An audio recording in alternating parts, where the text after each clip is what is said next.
ইনস্টিটিউটের তরফে আমরা কদিন আগে আলোচনা করছিলাম যে স্বামীজির জন্মদিন আসছে, কি এমন আমরা কাজ করতে পারি পার্সোনাল, যে যার নিজের মতো করে।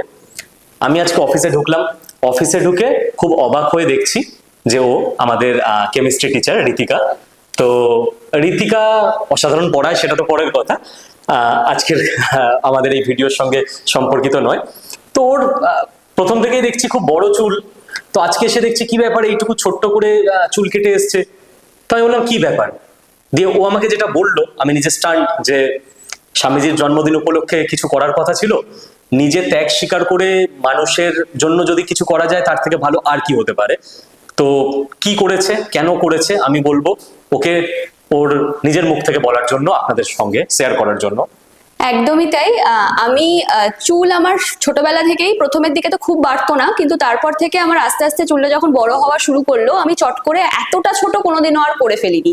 কিন্তু এবারে আমি হঠাৎই এতটা ছোট, তাও আবার এই বয়সে এসে করে ফেললাম এই কারণেই, কারণ আমার হঠাৎ করেই মাথায় মানে এলো, আর আমি জানতে পারলাম যে এরকমও হয় যে ক্যান্সার পেশেন্টদের জন্য কিন্তু চুল ডোনেট করা যায়।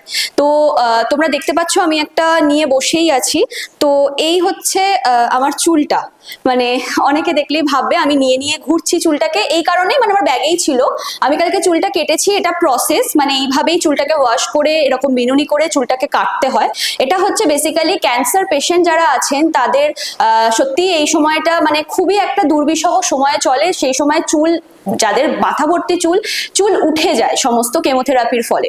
তো এবার সেই চুল তো আর নতুন করে তাদের মাথায় গজানো বা এই প্রসেসগুলো অনেক ঝক্কির ব্যাপার। তো তারা তখন উইগ পরে মাথায়, আর সেই উইগগুলো কিন্তু ন্যাচারাল হেয়ার দিয়েই তৈরি হয়, বা তাদের উদ্দেশ্য করেই, আমি সমস্ত প্রসেস তো জানি না, বাট তাদের উদ্দেশ্য করেই আমি আজকের দিনে দাঁড়িয়ে যে আমার পুরো চুলটা মানে এখানে লাগে মিনিমাম 12 ইঞ্চি তোমাকে দিতেই হবে, তুমি ম্যাক্সিমাম যত খুশি দিতে পারো।